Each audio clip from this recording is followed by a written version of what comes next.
Samantala, kilalanin natin ang ating panauhin ngayong umaga na masasabi nating iba ang Pinoy.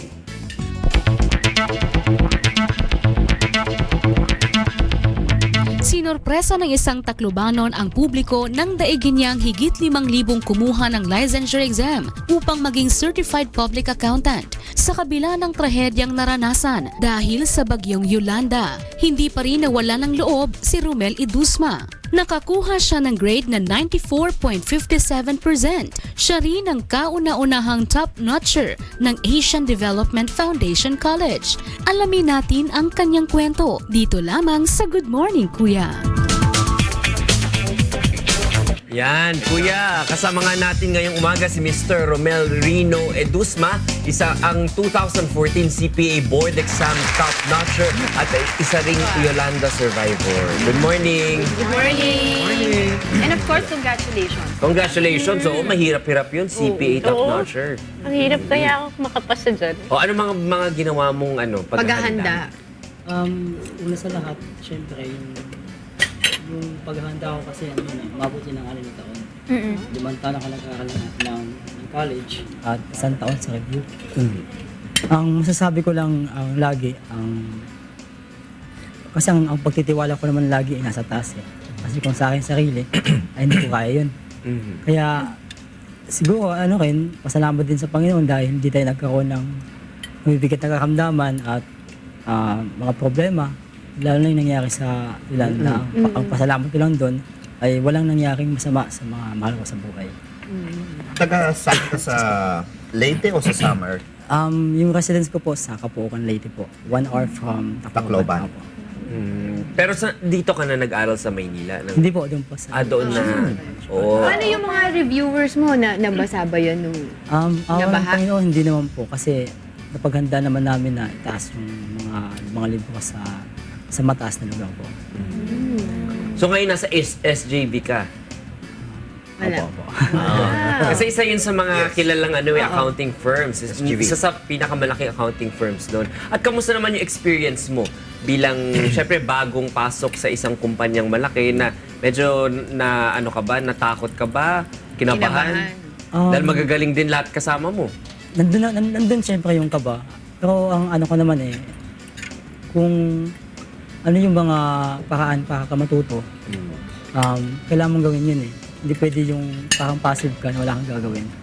Yung mga darating sa buhay, kailangan mong gawin yun Basta ang pagtitiwala lang lagi, nasa taas.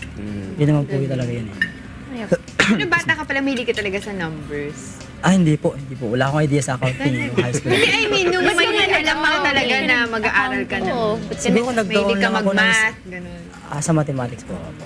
Pero accounting, hindi naman po mo math yan. Analysis po. Problem solving, ganun. Case-to-case basis. Magaling ka talaga sa math, ha? Hindi naman po siya ganun. Kasi karamihan sa mga nag-aaral ng MASCOM ayaw ng math kaya Ayoko naman. English sila gusto. akala naman nila walang math sa MASCOM. Sa ano lang? May math ang MASCOM, Sa di ba? first year.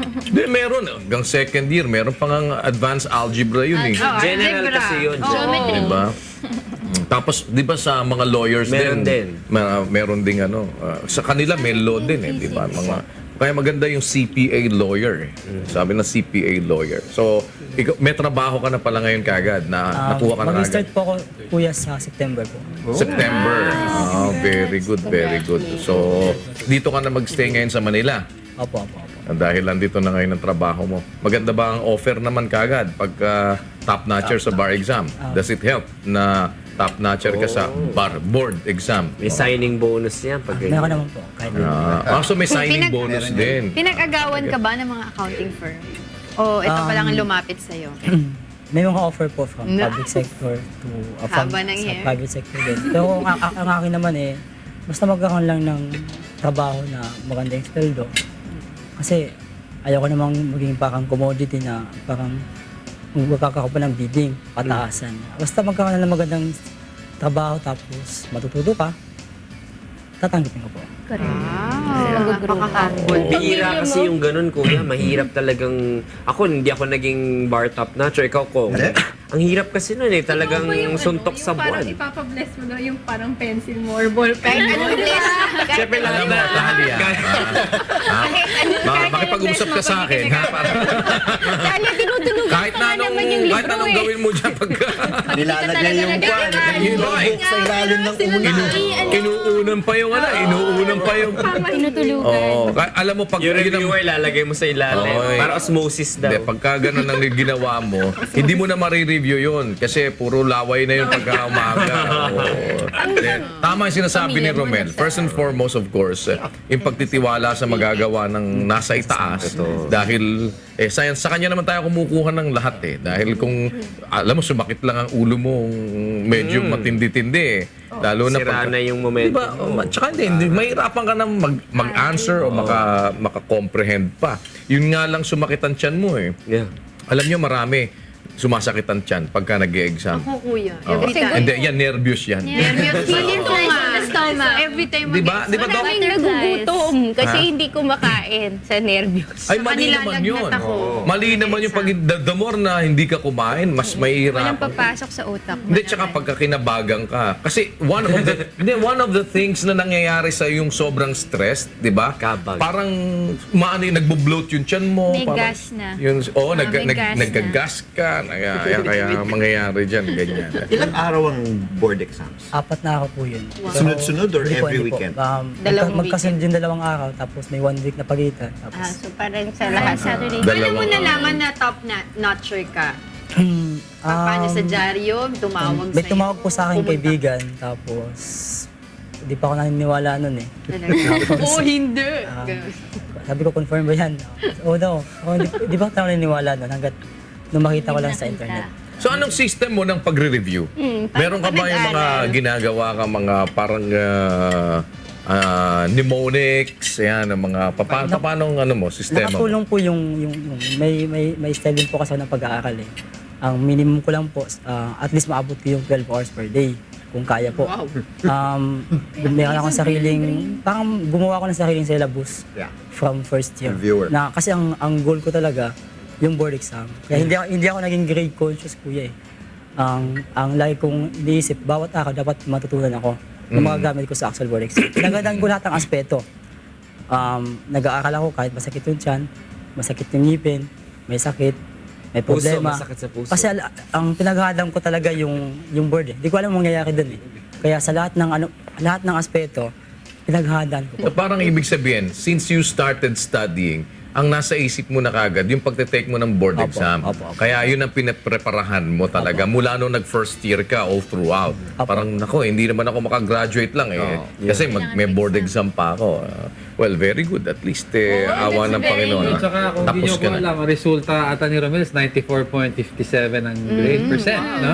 Kasi yung sumunod sa kanya, malayo-layo na. Nasa 93 na lang, 0.43. Romel, dark horse ka ba nung sa batch mo? Hindi po.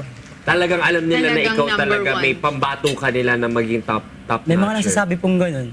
Pero saan ka nag-aral ng accounting? Sa Tacloban po. Tacloban.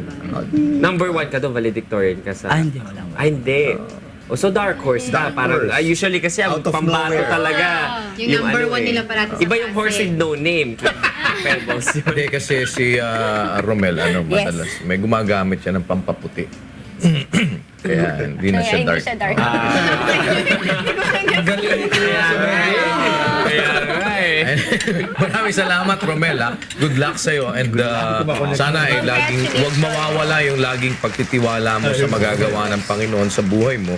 Lalo na may trabaho ka na, wag mong pabayaan na masira ka ng trabaho mo. Tama yun. Or mabago yung pananaw mo sa buhay dahil meron ka ng trabaho at kumikita ka na. Sana taglayin mo palagi yung diwa ng pagtitiwala sa magagawa ng Diyos sa buhay.